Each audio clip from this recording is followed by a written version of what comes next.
tren Ramadan SMA 1 Nagreg. Mudah-mudahan kita semuanya diberikan kelancaran, kemudahan oleh Allah Subhanahu wa taala.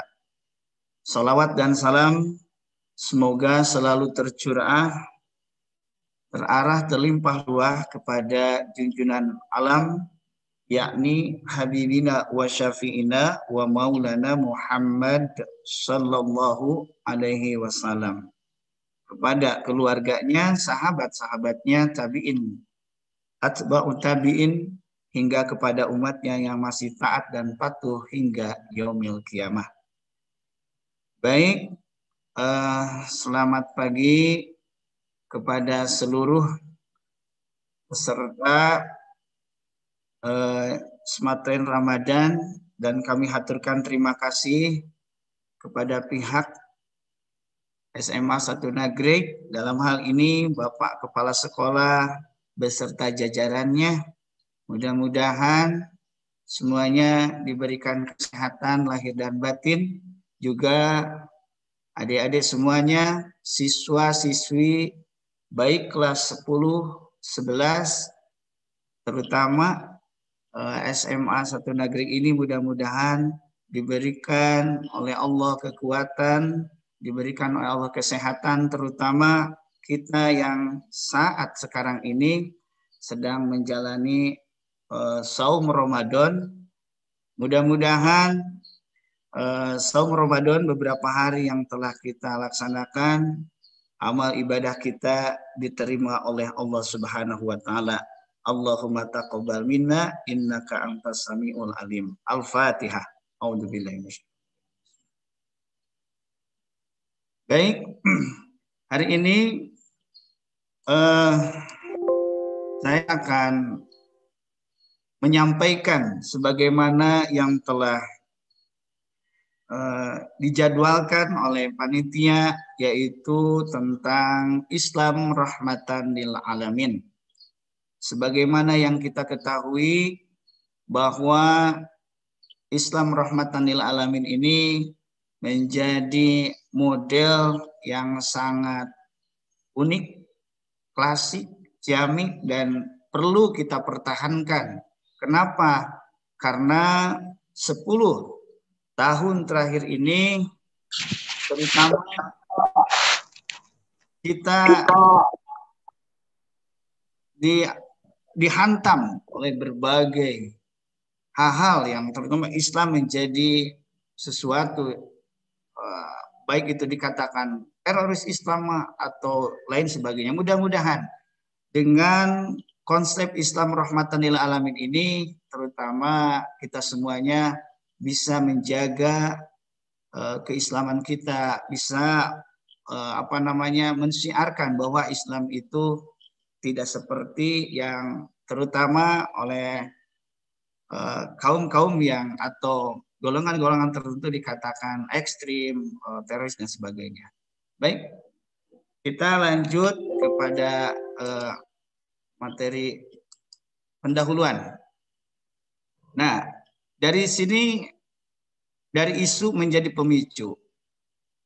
Perhatikan di tahun 2001 ada peristiwa yang terjadi, yaitu tragedi WTC, yang mana dari sinilah betul-betul seluruh di penjuru dunia melihat, menyaksikan langsung, terutama Indonesia, ada hal apa dengan tragedi WTC ini.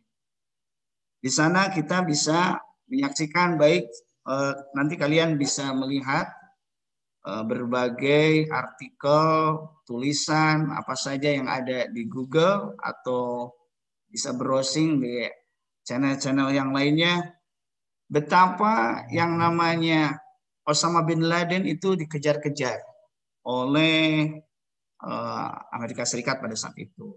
Dalam hal ini dikatakan sebagai teroris. Dari sana muncullah isu menjadi pemicu, bahkan dari 10 tahun terakhir ini, dari sanalah yang paling harus diperhatikan secara ritme waktunya. Mudah-mudahan dengan sejarah ini, dengan peristiwa ini kita bisa bisa membuat benang merah, bisa mengambil hikmah. Ada semacam propaganda yang sangat luar biasa. Sedangkan kita tahu bahwa Islam itu tidak seperti itu. Al-Islamu ya'lu wa la yu'la alaih. Islam itu luhur, tinggi, dan tidak akan ada yang menyamai ketinggiannya. Lanjut. Konsep Islam rahmatan lil alamin ini kita bisa lihat langsung dalam Al-Quran, dalam surat Al-Anbiya ayat 107. A'udzubillahi minasyaitonirrajim. Bismillahirrahmanirrahim. Wa ma arsalnaka illa rahmatan lil alamin.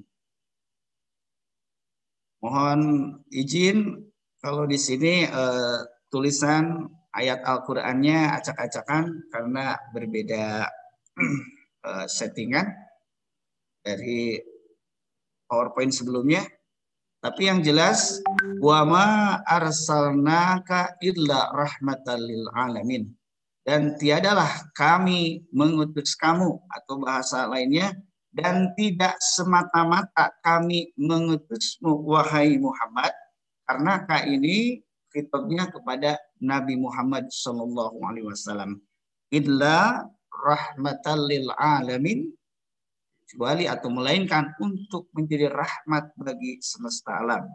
Nah, ini dalil atau hujah yang harus kita ingat bahwa Islam itu rahmatan lil alamin. Selanjutnya, supaya lebih spesifik lagi, ada beberapa tafsir yang dikemukakan, di antaranya satu dari tafsir Al-Maraghi, penafsiran dari ayat wa ma arsalnaka illa rahmatan lil alamin, ay wa ma arsalnaka bihaza wa amsalihi min al-syara'i wal ahkami allati biha mana'tu al-sa'adah fi ad-darain illa rahmatan linnas wa hidayatuhum fi syu'un ma'asyihim.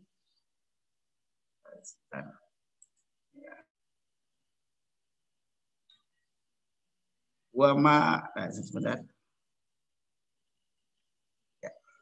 Artinya, yakni tidaklah aku mengutus engkau Muhammad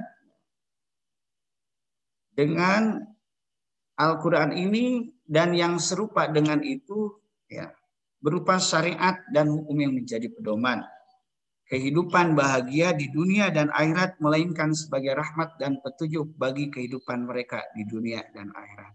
Jadi jelas Nabi Muhammad SAW diutus oleh Allah Subhanahu wa taala dengan pedoman Al-Qur'an supaya membawa umat manusia menuju kepada kebahagiaan atau keselamatan dunia dan akhirat. Makanya kita sebagai umat muslim berjasa kepada beliau. Makanya dalam sholat kita sering membaca baik syahadat, sholawat. Di antaranya dalam doa tasyahud itu ada Allahumma sholli ala sayyidina Muhammad wa kama sholaita, sampai kepada Nabi Ibrahim sebagai pelopor dasar tauhid. Nah, ini merupakan sebuah hujah, sebuah dalil bahwa kita harus menghargai jasa beliau. Dan tentunya kita sebagai umat muslim, bukan saja itu, bahkan kita harus bermahabbah, mencintai beliau. Sebagaimana dalam surat Al-Ahzab diterangkan, innallaha wa malaikatahu yusalluna 'alan nabi ya ayyuhallazina amanu sallu alaihi wa sallimu taslima. Nah, kita harus sholawat kepadanya. Mudah-mudahan dengan banyak kita membacakan sholawat kepada beliau, kita mudah-mudahan mendapat syafaat baik di dunia, terutama di akhirat, syafaatul uzma. Amin ya Allah ya rabbal alamin. Dan kita bisa dengan sekemampuan kita mengikuti jejak langkahnya. Ya. Itu dari tafsir Al-Marughi. Sedangkan dari tafsir Al-Misbah diterangkan, ini seorang mufasir dari Indonesia, Bapak Profesor Dr. Kiai Haji Quraisy Shihab.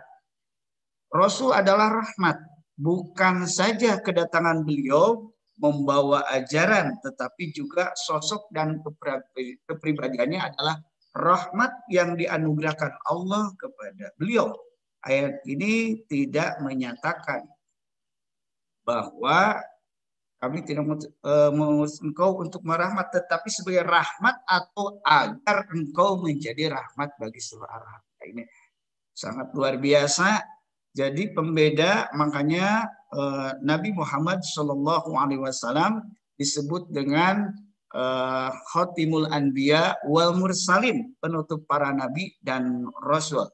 Nah itu kita patut berbangga dalam arti betul-betul menghormati kepada beliau, bahkan bukan saja menghormati, tapi mudah-mudahan dengan kemampuan kita, mudah-mudahan kita bisa mengikuti jejak langkah beliau, walaupun misalkan dalam sunnah-sunnahnya dengan kemampuan. Mudah-mudahan kita juga seperti dalam melaksanakan ibadah saum Ramadan ini mengikuti sunnah-sunnahnya, di antaranya bagaimana sunnah terutama di bulan suci Ramadan ini, di antara yang paling dekat adalah menyegerakan berbuka puasa, ya, menyegerakan dalam arti ketika nanti maghrib jangan menunda-nunda, tapi menyegerakan itu adalah bentuk sunnah. Selanjutnya banyak lagi. Selanjutnya kepribadian Rasulullah SAW yang demikian itu dijelaskan lebih lanjut dalam surat Ali Imran. Maka berkat rahmat Allah engkau Muhammad berlaku lemah lembut. Nah, ya, perhatikan, sekiranya engkau bersikap keras dan berhati kasar, tentulah mereka menjauhkan diri dari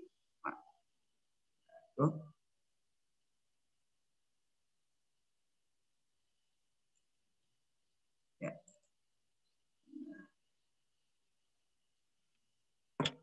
Karena itu maafkan mereka dan mohonkan ampun mereka dalam urusan itu. Kemudian apabila engkau telah membulatkan tekad, maka bertawakallah kepada Allah. Sungguh Allah mencintai orang-orang yang bertawakal.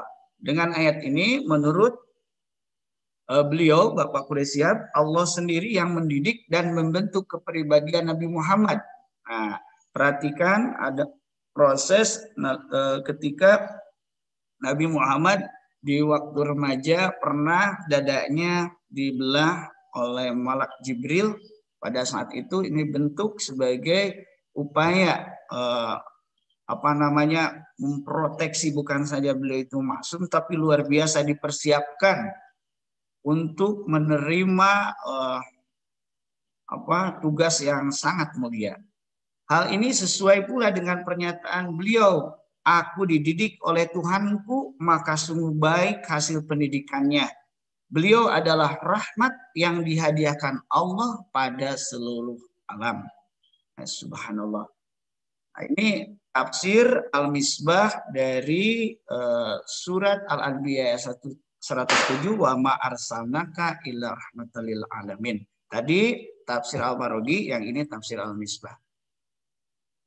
Selanjutnya, nah ini merupakan rahmatan lil alamin dalam arti konsep yang harus diterapkan oleh kita sebagaimana dari kepribadian beliau yang terdiri pertama unsur rasionalitas. Rasionalitas itu ya kalau bahasa kita masuk akal.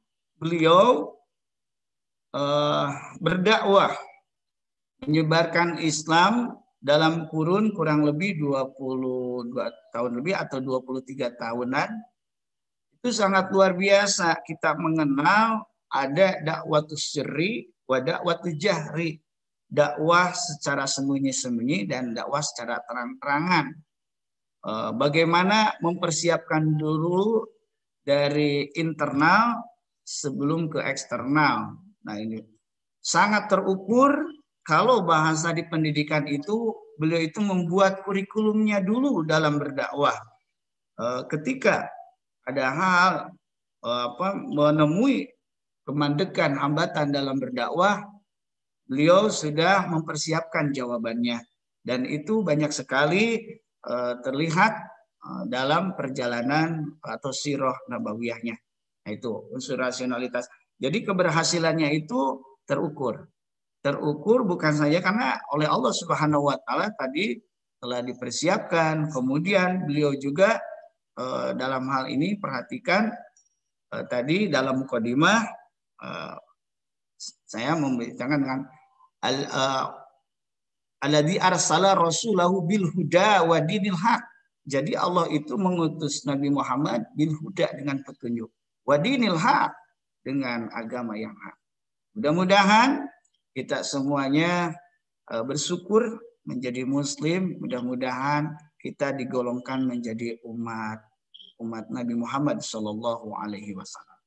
Kemudian rahmatan lil alamin ini ada unsur kecerdasan dalam hal kalau bahasa dalam sifat Rasul itu fatonah, cerdas. Ada cerdas, ada pintar kan, ini cerdas. Kecerdasan di sini beliau kelihatan sekali ketika memindahkan Hajar Aswad. Pada saat itu berselisih dari beberapa kabilah ingin memposisikan, memindahkan Ka'bah, tapi dengan kecerdasan atau patonahnya beliau membagi job deskripsinya dari kabilah-kabilah itu. Pada saat itu dibentangkanlah kain dari 4 penjurunya dipegang oleh masing-masing oleh ketua kabilahnya, dan yang meletakkan atau yang membawa Hajar Aswad ke dalam kain itu adalah Rasulullah, dan itu merupakan brilian sekali bukti bahwa beliau itu cerdas.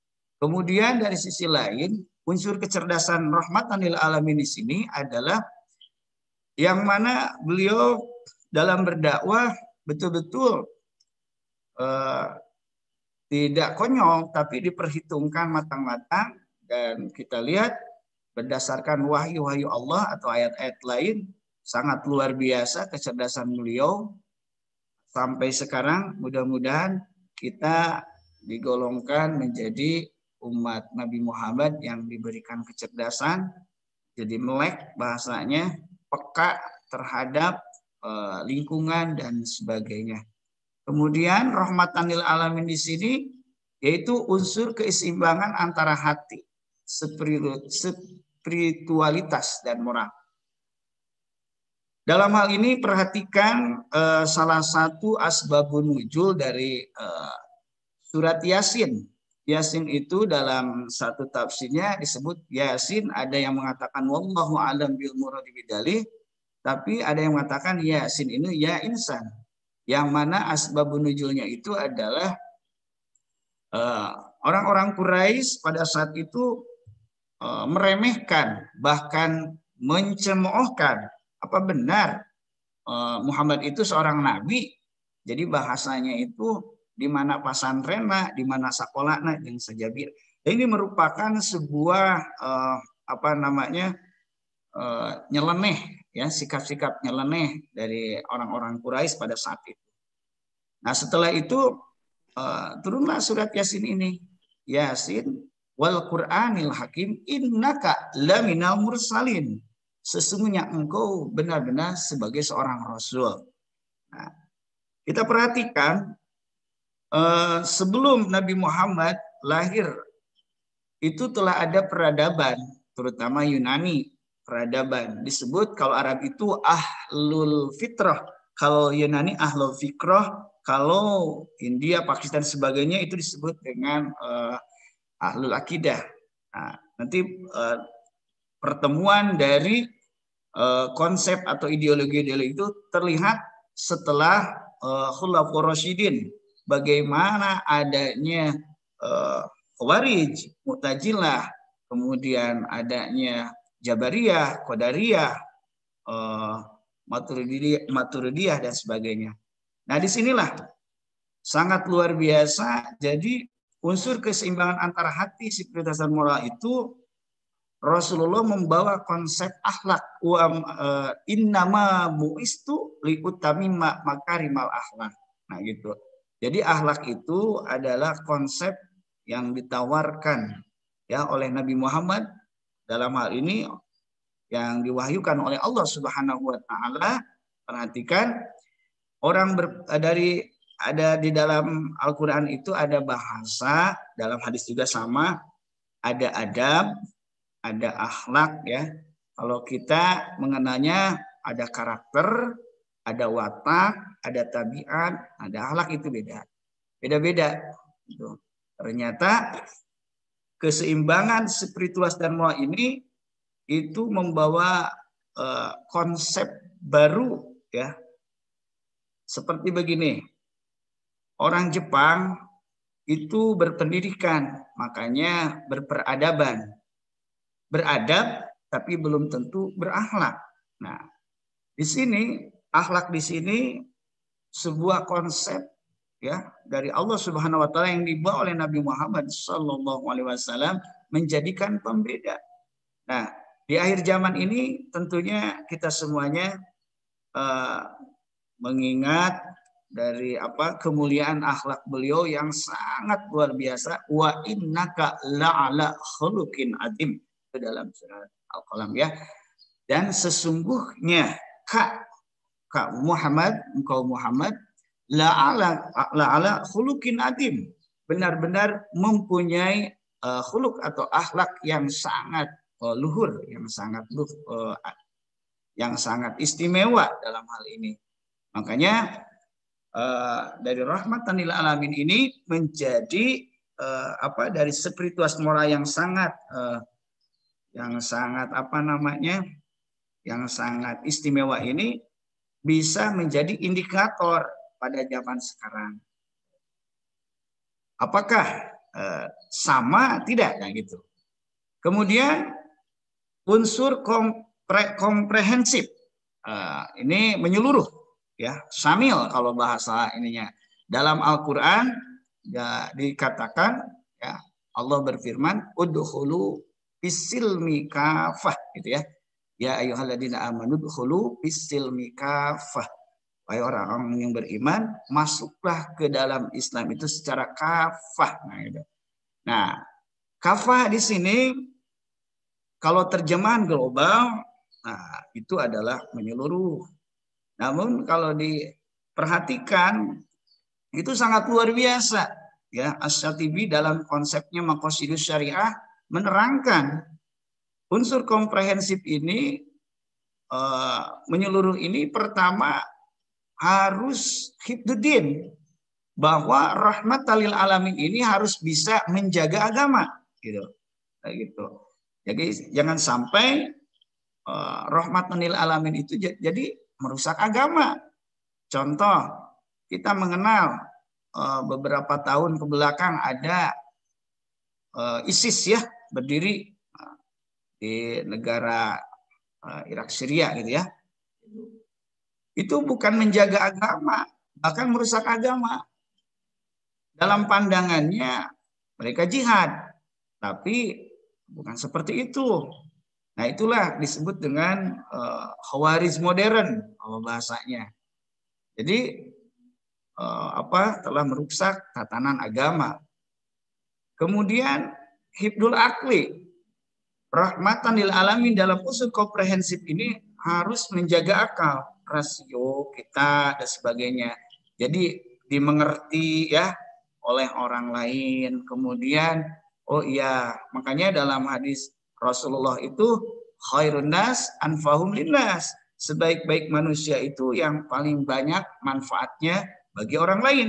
Nah, rahmatan lil alamin di sini betul-betul ada efek pantul seperti kita sholat itu adalah kecerdasan ritual.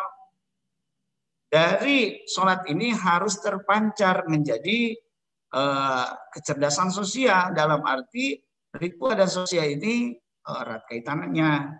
Peka, ada kepekaan. Makanya dari ibadah ini, dari rahmatan lil alamin dalam unsur komprehensif ini, mudah-mudahan segala ibadah yang kita lakukan itu terpancar dari hibdul aklinya. Betul-betul ada kepekaan, kepedulian sosial. Mudah-mudahan dengan saum Ramadan yang kita laksanakan di antaranya itu dapat mentarbiah, mendidik kita untuk lebih peka dan peduli ya. Kemudian rahmatan lil alamin dalam unsur komprehensif itu hifdzun nafs, harus ada menjaga diri. Kenapa? Orang yang beragama, yang muslim harus bisa menjaga diri ya. Baik diri dalam arti kita lihat ada saudara kita ya yang tempo hari masuk ke Mabes Polri, kemudian membawa senjata, menembakkan ya beberapa peluru. Setelah itu akhirnya ditembak atau di Poso di Sulawesi ya, di Makassar di gereja itu yang bom bunuh diri. Apakah seperti itu Islam? Nah, itu adalah bom bunuh diri, itu jelas dalam Islam itu haram hukumnya karena merusak diri ya. Wala tulqu aidakum ila tahlukah. Jangan sampai rahmatan lil alamin itu seperti itu. Tapi rahmatan lil alamin itu adalah memberikan kemanfaatan ya, menjaga satu sama lain ya, baik muslim dan non muslim pun, apalagi sekarang isu yang hangat tentang toleran dan intoleran. Mudah-mudahan kita semuanya bisa menjaga, mengendalikan diri kita, apalagi dengan puasa ini, bagaimana cara kita bersikap sesama muslim dan dengan non muslim pun gitu. Kemudian rahmatan lil alamin berikutnya dalam unsur komprehensif adalah hifdzun nasl, menjaga keturunan. Betapa yang namanya konsep Islam ini yang tadi udkhulu fis-silmi kafah ya, menyeluruh, terutama dalam menjaga keturunan ini diantaranya kita mengenal pernikahan, bab munakat. Nanti kalau yang kelas 11 bentar lagi akan masuki kelas 12, ada bab judulnya munakat, pernikahan. Itu bentuk dari menjaga keturunan, jangan sampai keturunannya atau lahir itu dari hubungan di luar nikah gitu ya. Di antaranya seperti itu. Dan sekarang kita mengetahui bahwa di akhir ini banyak kasus-kasus ya tentang moral. Mudah-mudahan kita semuanya terhindar ya. Kenapa demikian? Di antaranya firman Allah, wala taqrabuz zina, nah gitu ya. Jangan sekali-kali mendekati zina. Ini mudah-mudahan menjadi perhatian buat adik-adik semuanya, terutama para siswa nih, kelas 10, kelas 11 yang sedang masa-masanya ya. Masa-masanya kalian ini bergelora gitu ya, bergairah dan sebagainya, tapi bagaimana kita menjaga sikap kita jangan sampai pergaulan bebas akhirnya bisa-bisa kita kena imbas dari pergaulan bebas itu. Tidak sedikit ya akibat dari kebahagiaan yang semu, masa depannya pun akhirnya maksudnya membangun impian-impian, meneruskan sekolah dan sebagainya seperti itu. Jadi hapus sudah. Itu menjaga keturunan supaya nanti keturunan kita lahir secara yang baik, jangan sampai lahir di luar nikah. Dan Rasulullah itu menawarkan seperti hadisnya, an nikahu sunnati paman rogiba an sunnati falaisa minni. pernikahan itu adalah sunnahku. Barang siapa yang tidak ya menyenangi atau tidak menyukai atau ini kepada sunnahku, maka bukan umat. Nah ini bukan umatku, kata Rasulullah SAW. Mudah-mudahan pada waktunya nanti juga, mudah-mudahan kalian ya mendapat jodoh ya, bagaimana dengan doanya ya yang diajarkan oleh Allah dalam surat Al-Furqan, Rabbana hablana min azwajina wa dzurriyyatina qurrata a'yun waj'alna lil muttaqina imama. Yang terakhir, hifdzul mal, rahmatan lil alamin. Pada unsur komprehensif ini adalah menjaga harta. Artinya apa? Bahwa jangan sampai ya kita semuanya mengenal ada saudara-saudara kita ya yang berpaham terhadap takfiri, akhirnya mengkafirkan, bahkan ya hartanya itu bebas untuk diambil dan sebagainya. Nanti itu rencananya pada bagian pertemuan berikutnya insya Allah akan membahas tantangan-tantangan Islam rahmatan lil alamin itu apa saja gitu.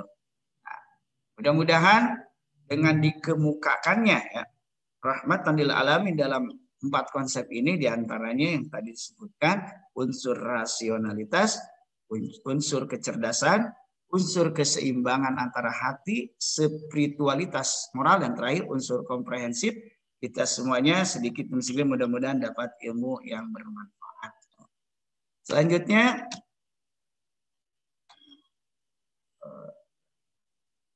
ya, untuk pertemuan kali ini dicukupkan sekian.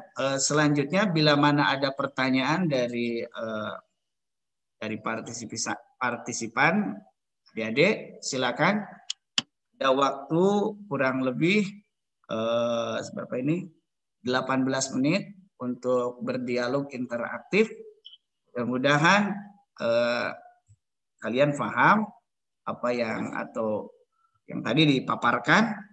Ini baru sedikit karena kita buat di FAT 1, FAT 2 dan sebagainya. Silakan bila mana ada yang mau ditanyakan atau didiskusikan dari materi yang disampaikan.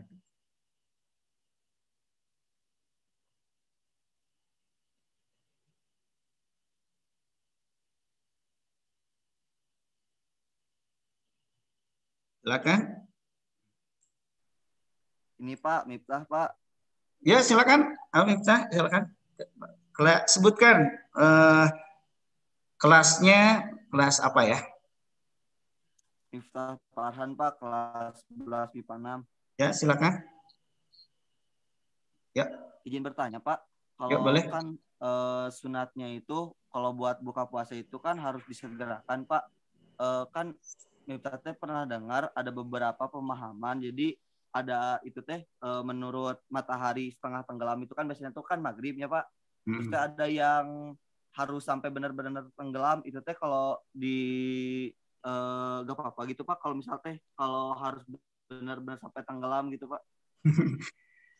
Itu kan Miftah sendiri kan selama ini tidak melihat ya tenggelamnya matahari ya. Ya nah Pak, kita kan berdasarkan kesepakatan ya yang telah ditentukan oleh pemerintah, dalam hari ini Kementerian Agama, tentang waktu maghrib kapan ya, misalkan waktu maghrib untuk wilayah Bandung dan sekitarnya. Miftah tahu gak sekarang maghrib jam berapa sekarang? Sekarang jam 18 lebih berapa? Lebih biasanya Pak 40-an 30-an Pak. Oh itu setengah. Nah, jam 17 berapa? Ya, 17 gak tahu Pak tepatnya mah. Nanti ya. Itu kesepakatan bersama udah dibuat ya. Kita mengenal dari Kementerian Agama itu, terutama dari Kanwil seperti kita ya, ada di wilayah Bandung dan sekitarnya gitu, ada waktu-waktunya.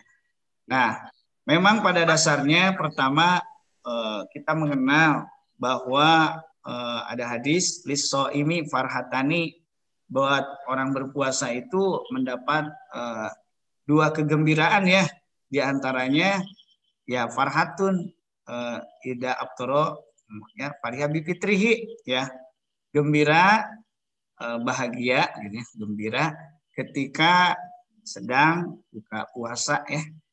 Dan azan favorit pun azan maghrib. Alhamdulillah kalian kan betul-betul jangankan orang tua, semua kalangan kalau mendengar azan maghrib pada waktu Ramadan itu mempunyai kegembiraan tersendiri, terutama buat orang yang berpuasa. Nah, Baik, nanti Pak. kalau masalah itu betul-betul disegerakan, kita lihat ya dari beberapa misalkan di masjid ini udah adzan belum?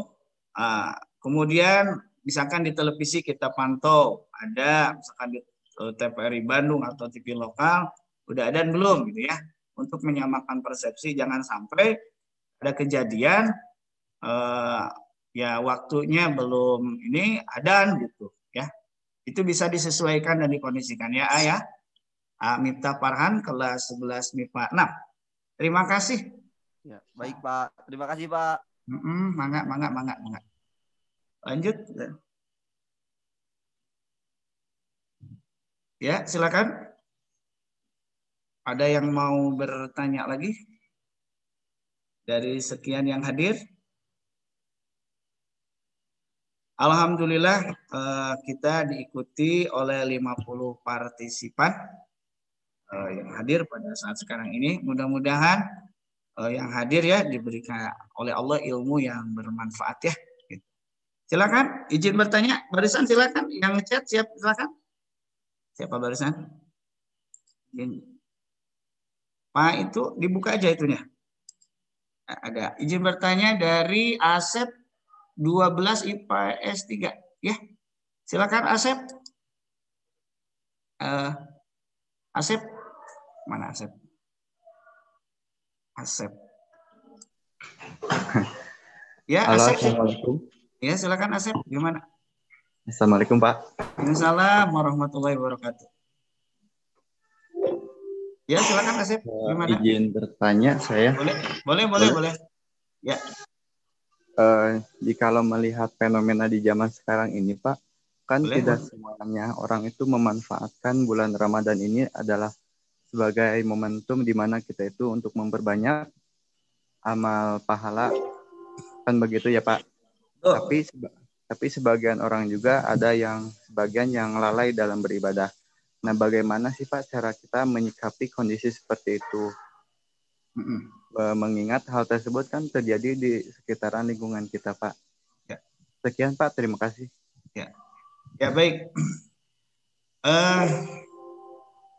Melihat fenomena yang ada ya ketika bulan Ramadan, ada yang berpuasa atau saum, ada yang tidak, itu sudah dari dulu juga memang seperti itu ya. Yang paling ngeri itu kalau terang-terangan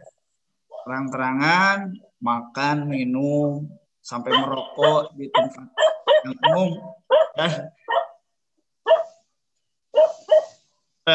Ini sangat luar biasa nih. Nah, oleh karena itu sikap terutama buat Asep ya sebagai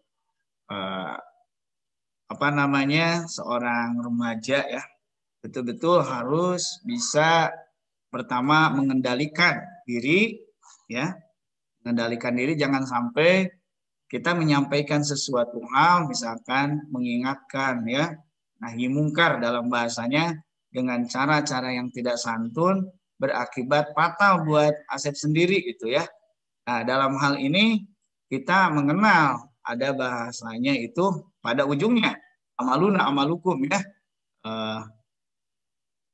Walaupun memang pada dasarnya memang ini harus diingatkan juga. Nah, di sini peranan tokoh-tokoh setempat, baik para ulama umaro dalam arti pemerintahan, para ustadznya, terus memberikan siraman-siraman rohani ya, gitu. Karena kalau kita bergerak sendiri, khawatir ya.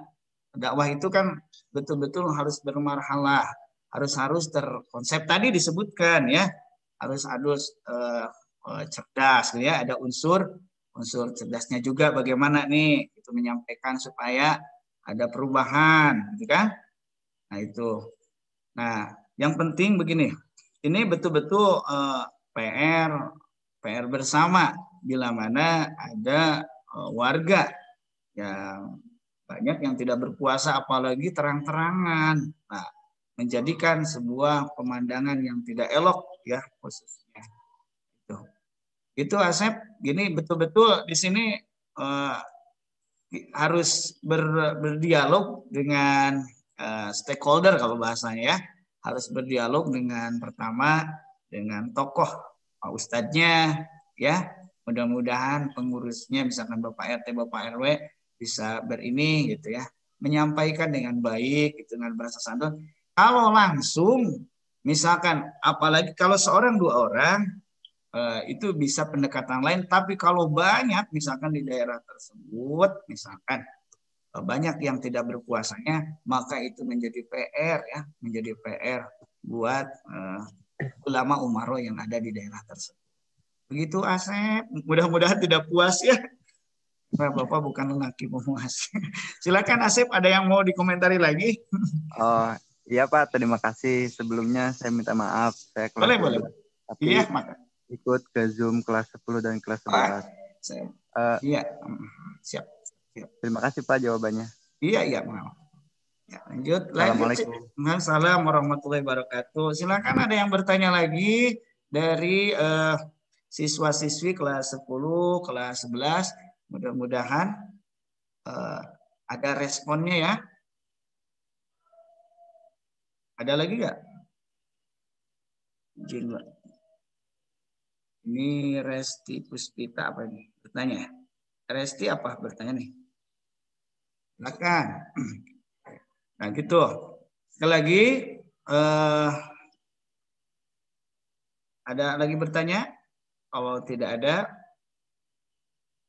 ya kita simpulkan saja ya dari pertemuan ini. Yang pertama ini tentang Islam rahmatan lil alamin, sebagaimana tadi disebutkan dalam surat Al-Anbiya ayat 107, wa ma arsalnaka illa rahmatan lil alamin. Mudah-mudahan rahmatan lil alamin ini bisa kita raih gitu, dan betul-betul Islamnya di Indonesia ini menjadi sorotan oleh Islamnya dunia. Maksudnya itu kita lihat dalam beberapa fenomena, di antaranya aksi 212 itu telah membuktikan bahwa sangat luar biasa ya. Aksi 212 yang pertama ya, yang pertama, karena yang kedua itu udah berbeda ceritanya. Itu udah melihat apa jadi pemandangan yang sangat fenomenal, bisa berkumpul dalam arti ukhuwah Islamiyah, bukan apa-apa. Mudah-mudahan kita semuanya diberikan kesehatan, kekuatan oleh Allah Subhanahu wa taala ya, menjadi seorang muslim, dan kita sebagaimana dalil ittaqullah haqqa tuqatih wa la tamutunna illa wa antum muslimun, dan kita meninggal dalam keadaan Islam. Itu yang bisa disampaikan, mudah-mudahan ada manfaatnya. Kita tutup pertemuan ini dengan hadanallah wa iyyakum ajmain wallahu muwaffiq ila aqwamit thoriq. Wassalamualaikum warahmatullahi wabarakatuh. Waalaikumsalam warahmatullahi wabarakatuh. Waalaikumsalam warahmatullahi wabarakatuh.